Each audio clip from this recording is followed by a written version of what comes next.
Well, yeah, we should maybe talk about seasonal affixes because that's been a big thing. I would. I'd be happy to have them back, but if there's less of other things. So I am all game for seasonal affixes, But also fuck Thundering. replacing existing affixes. I think Thundering was the least fun. Thundering was So annoying. cool in concept, but pure anus. Pure anus. It Pure- was perfectly fine. pure anus. Perfectly fine as soon as you had the weak aura and everyone could coordinate their efforts. Doesn't it always go like that? Yeah, it always does. This is a cool challenge, but it's not a fun one, which is their problem. But seasonal affixes, right? Well, I'd say if you remove existing affixes, because I go back to what I was talking about complexity, right? Complexity being one of the issues and like the different layers of complexity. And how do you change things up? I think dungeons changing aren't enough from pool to pool, from season to season. Even if the dungeons are like pretty different, I just feel people will go in and press the same buttons and play the same way. Seasonal affixes acting as one solid layer over that's active for the whole season, so you learn it once and never have to relearn it. I think that would work quite well. And I don't know if you would... I think you would just stick it on all dungeons. You would just stick it on all through like 2 through 40 billion or like 35, whatever people are going to max out at. Through 40 billion. So you don't want it to be, you're doing a keystone and suddenly the keystone's getting harder and bigger jump in difficulty or bigger spike in difficulty because you've just been kicked in the head by there's the horses come and kick you in the head affix every 5 seconds. That's kind of what we're talking about. You don't want that jump. You don't want that to be jump scared by some shit you didn't know about. Yeah. It was just, for this season, because people are talking about the Kiss Curse stuff, and obviously that's like the thing where, people want it back, largely speaking, and I think that does become obvious when you think, well, people liked playing around it. And then you go, but Matt. Seasonal affixes were designed to make the same dungeon pools feel slightly different. Why can't they be used to make different dungeon pools feel even more different? Because you go, well, it was different back in when you got what was the fourth one called in the season 4 one of BFA? Shrouded, was it called? Yeah, the Dreadlord. I'm thinking of the Nizalth one. I'm thinking. Oh, whatever it was called. Yeah, you had you had obelisks and you had like buffs and you got like little skips you could do. Because everyone was mad that you needed a rogue in every party. So they went, you have a rogue in your party as part of the affix. I feel like you could like actually do something like that. And you go, but then no one gets a chance to play just the dungeon. You go. Awakening. Yeah, you go, shut up. Just give them. They will. It doesn't matter because you kind of just go, well, this is the layer on top of the old dungeons you've done before kind of idea as opposed to being fresh. So I can just imagine them going, well, or... I think that would be like ultimately one of the better plays you could do. Design an interesting seasonal affix that changes a core concept of your gameplay from season to season. So you're not stuck pressing the same buttons in a different dungeon. I suppose then, yeah, would you have that be on all the time? Yes. I'd have that be on all the time in Mythic Plus. Not in Mythic 0, of course. But as soon as you throw a keystone in, it goes, this dungeon now has this effect, which is something you have to do. And you go, okay, and this changes up. So I don't know what, I don't have ideas for what it could be.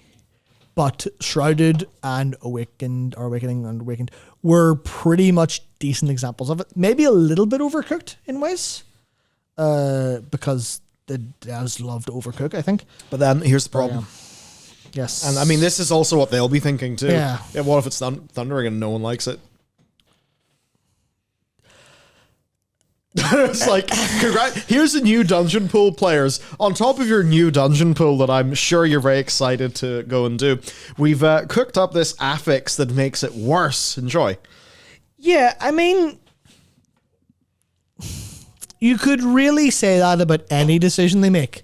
It's like, what if we make a boss that no one likes? What if we accidentally make another Tindril? What if we accidentally make another mine explodey floor fire bastard?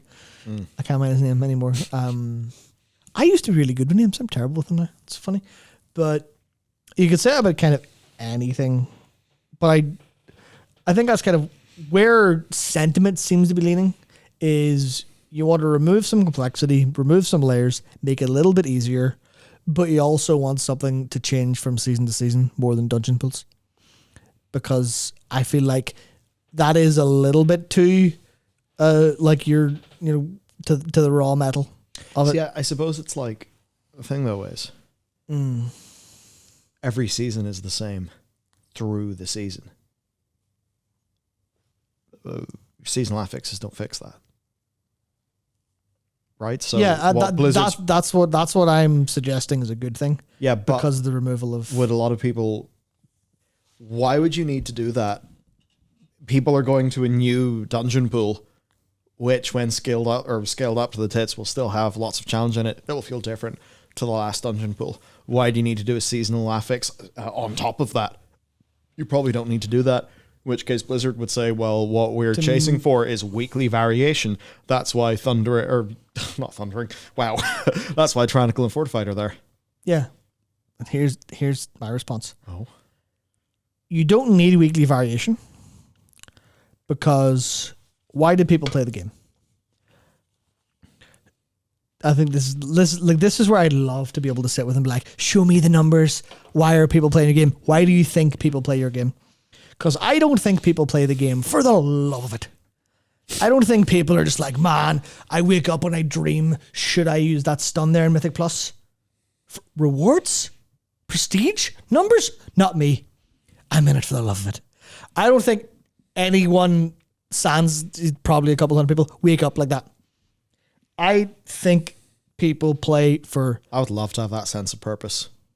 Wake up, have your breakfast, think about trash pools. Yeah.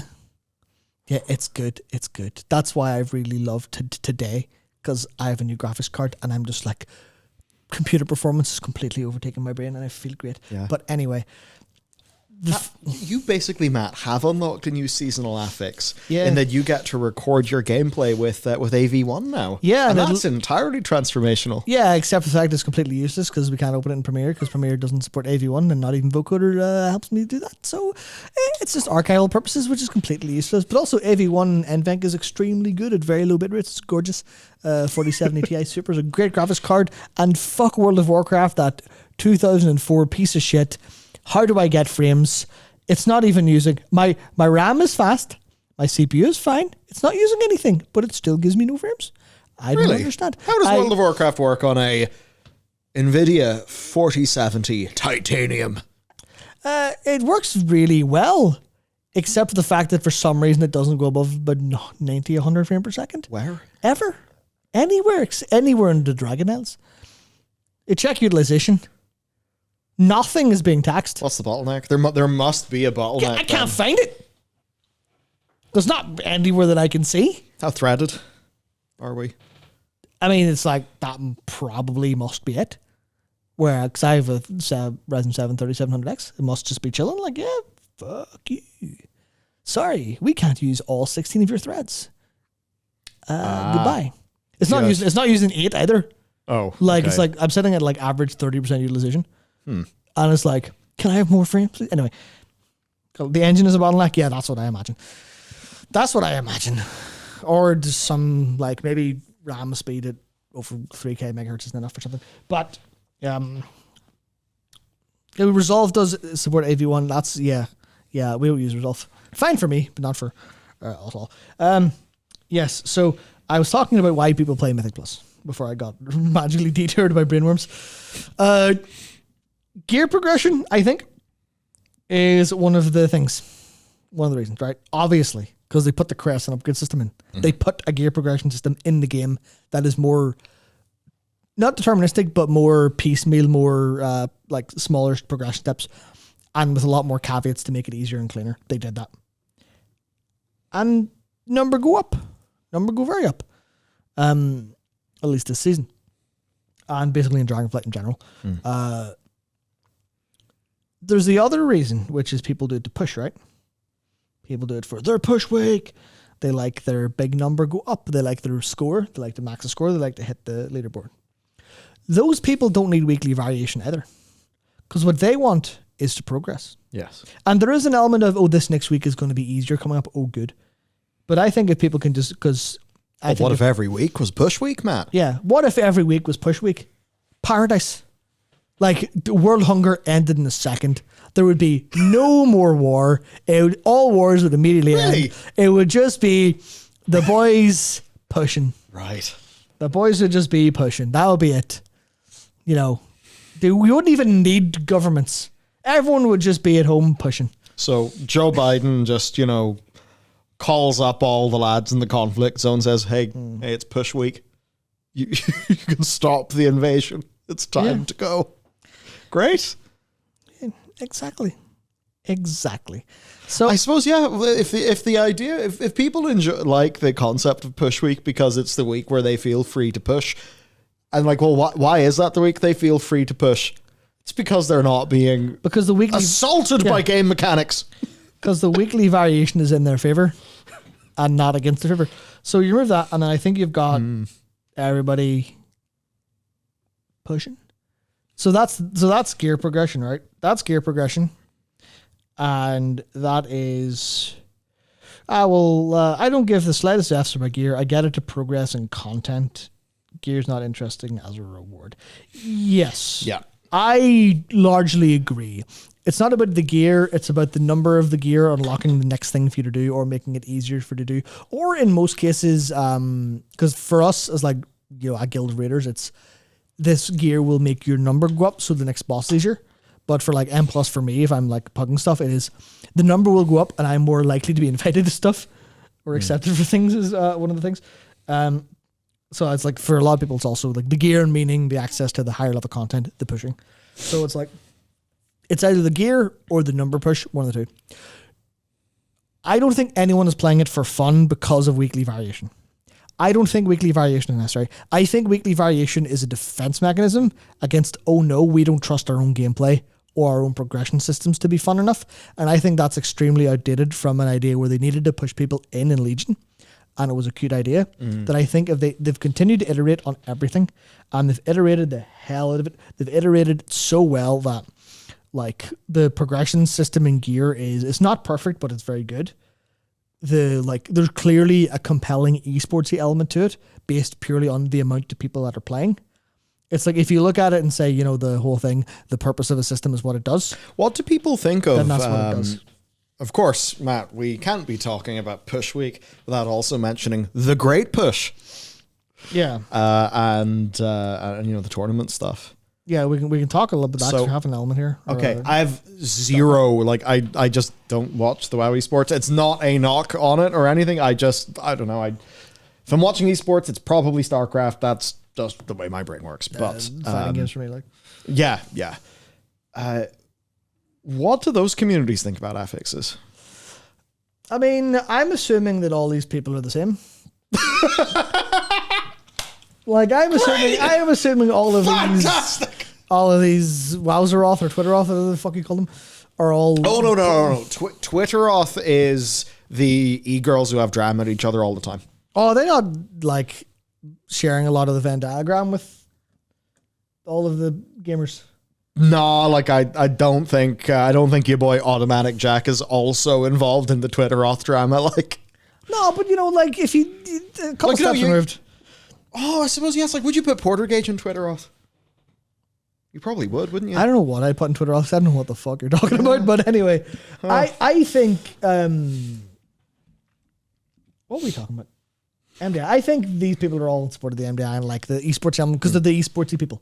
They're the ones who I don't want to say like I don't want this to come. I don't mean this rude, but like they get off on like that kind of specific thing. That's their vibe. That's their jam. That's their deal. They're like, yeah, give me the sweatiness of the metagaming. Give me that. And I think that's like obviously that's their thing. I think they're all into the push and the MDI and stuff like that. Obviously, there are two different things or whatever else, but I think they're into like that high end pushing, high end gameplay of it. Yeah, I think they're into that. Whereas the average player is probably more into the gear progression and like the more RPG element of it, where you go, I'm going to play the game so I can play more game.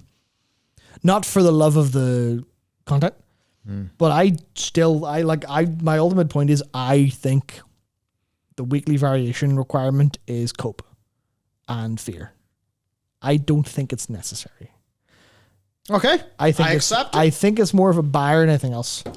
And I think the seasonal being applied even to different dungeon pools would give seasonal variation, which is more of a, why would I come back to this game the next season to do the same shit over again in different dungeons?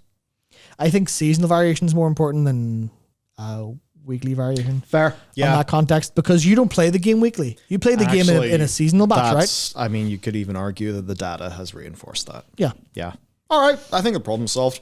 Yeah, so do a seasonal affix and remove all other affixes. Whether to remove fighting tyrannicals is a different question. I think remove them and suck up the fact that you need to do dungeons. People need to do dungeons less twice. But I feel like there's probably a world where you don't need to have that. Because I'm thinking from the balance perspective of if you had a half fortified, half tyrannical week, it might just be brutal. But I think that would also help in making you could either increase scaling or let people do keys up to like 30s and 40s if you scale them both, because we never get to that. It becomes more endurance like, as opposed to, how about you get one shot by a tyrannical, I think.